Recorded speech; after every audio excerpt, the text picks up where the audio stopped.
Ito mga sir, meron naman tayong gagawin. Ito troubleshoot at ayaw na umandar. Sa wiring yung problema nito. Laging yata nilolobat yung battery. Ngayon di lang umandar at ayan, sinakay na sa sakyan. Yung naka green yung may-ari.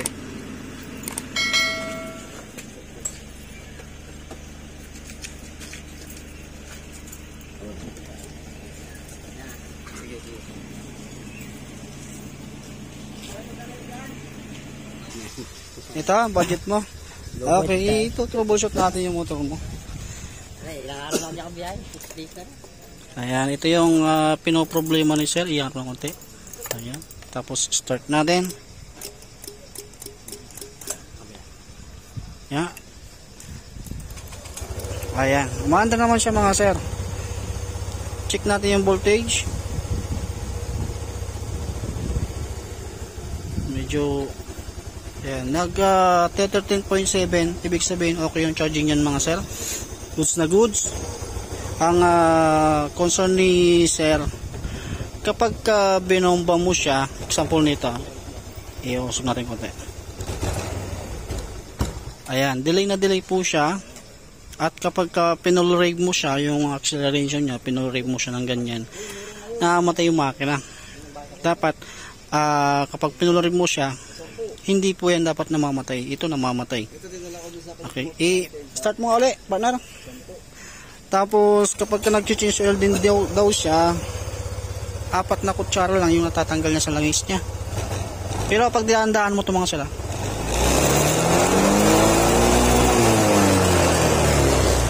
goods na goods. Pero pag binigla mo, yun lang yung pinaka-concern ni sir. Nasisira daw yung kanyang biyahe dahil ayan, mamatay. Ang issue niyan mga sir, kapag ganyan yung nagiging problema, pag pinurip mo, basta pinaka-importante dyan, walang check engine. Kapag may check engine, ayun, medyo mahihirapan tayo. Dito, lang siya, pag pinurip mo, doon nagkakaroon ng problema. Unang-una, pag ganyan yung issue, maaaring si TPS, maaaring si fuel pump, maaaring si spark plug cap. Yun yung mga problema. Kapag pinurip mo siya, at nabibilaukan, yun yung mga dapat yung pupuntahan mga sir. Pero ipapasabay yata ni sir yung tong palit ng block kasi malakas kumain ng langis. Kaya mamaya gagawin na natin to. Ipipila muna natin kasi medyo marami tayo nakapila ngayon mga sir. Okay, hawakan mo muna to. Okay na. Kaya ka muna. Ay! Kung ilan kaya ang yung papacheck ko eh. wala akong ballpen. Ano ang problema? Ha? Kapa ko kasi medyo madragging tapos saka itong sa radiator niya parang may katas ng sa pumapatak radiator. Saan sa ilalim? Dito.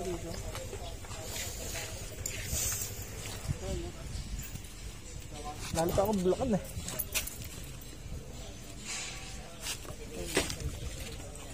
Parang oil seal yata sa magneto yan. Hindi sa magneto? Oil seal na. Kaso wala akong available na magneto oil seal. Wala. O kaya ko na lang sa'yo. Papacheck ko sa'yo lahat kung ano yung kailangan kong bili para bukas ng maga. Isusulat na lang natin. Oo. Sige, pantay mo kunti. Sige lang. Ito yung ginagawa pa natin. Full PMS to mga sila. Kasama na yung FI cleaning at ito gearing naman. Tapos ito yung ating ginagawa pang isa na sige, dyan na lang. Isinterestan mo na lang kung kaya. Ito, yung baba makina. Okay, ito na mga son, ibalik na natin yung makina ni Click na 125 na kulay puti at nakaputi yung may-ari. Yan. Siya may-ari niyan. Oh, pa-shoutout ka. Baka may shoutout ka dyan. Ayan. Nako, manda ka dahil malaki yung nagagastos mo. Ayan, ibabalik muna natin lahat ng mga sensor. Tapos, pa-andre natin. At sureball na sureball naman na yan. Basta si Takal. Takal!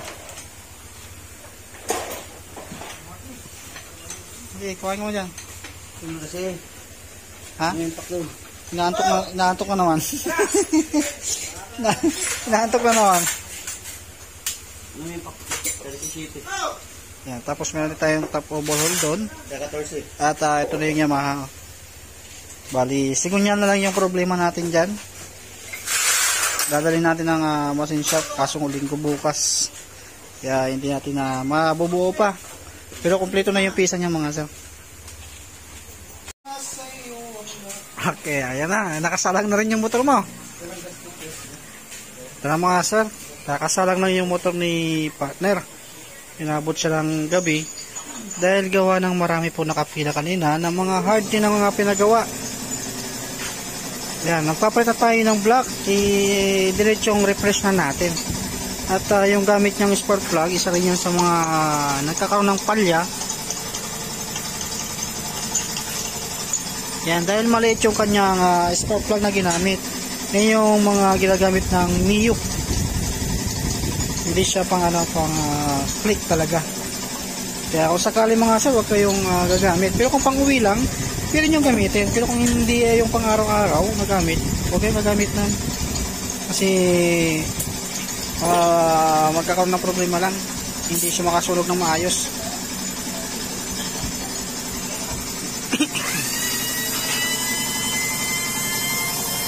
Yan. Pati yung piston niya napapalitan din natin. At ayun, mini grinding natin yung kanyang exhaust dahil sa sobrang carbon na. Halos pigil na yung makina dahil sa carbon. Kaya obligado lilinisan natin yan. Yan, matyagang nagantay si partner.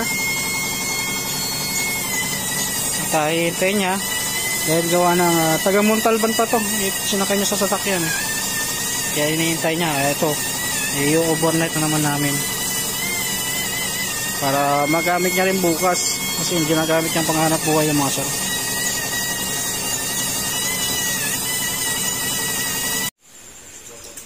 Okay, ito na mga sir. Bali ayan, ibalik na. Maandar na. May ilaw na yung pita niya. Medyo mahina lang yung kanyang battery.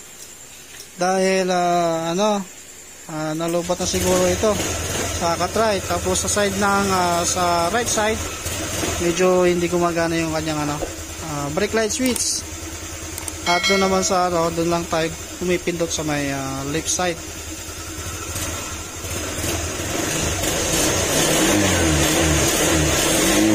Yan, yung nagpapaingay dyan sa motor niya, yung sa CVT niya, maingay na.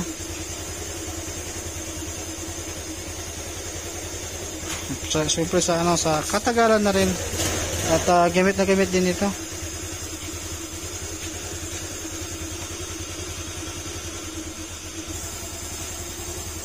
Tuwan-tuwa na, partner. Ayan. Inaabot ka lang gabi, paensya ka na. Hard kasi yung mga sinundan mo kanina. Halos ang dami nyo kanina talaga.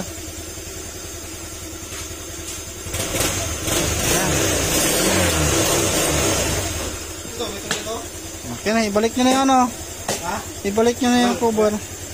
Pati yung upuan, walang tornilyo. Dito lang sa may unahan lang may tornilyo dyan. Ayan, makakawin na rin si partner na taga Montalban. At ito lang din naman yung yung nakatulong sa kanya sa pang-araw-araw na na panghanap buhay. Kaya dapat kapag ganyan yung motor natin, dapat naalagaan natin sa langis. Tapos nagbabudget tayo ng pang-maintenance kahit pa 50-50 araw-araw, laking tulong na yun sa motor natin mga sir. Kaya dapat paglaanan natin mga sir. Okay, yan ay lagyan na natin yung play rings at tatanggalin na natin yung ginamit natin pang rampa o yung pang lifter natin. Ayan, makakawin na rin si sir. Ay, testing ko muna yung coolant na mayroon pa dyan sa labas yan. Ay, dyan sa atin yan. Inabot siya na alas 10 ng gabi mga sir. Dahil sa haba ng pila natin. Ay, hangin naman pala yung gulong niya. Ang layo ng biyahe nito. Malambot yung gulong. Okay, yan, makakalabas na at makakauwi na rin ni sir. Yan, dito na nagtatapos yung video natin mga sir ha. Maraming salamat sa walang sawang pagsubaybay sa ating vlog. At i-share nyo na rin mga sir para makatulong na rin at makatulong din ako sa iba.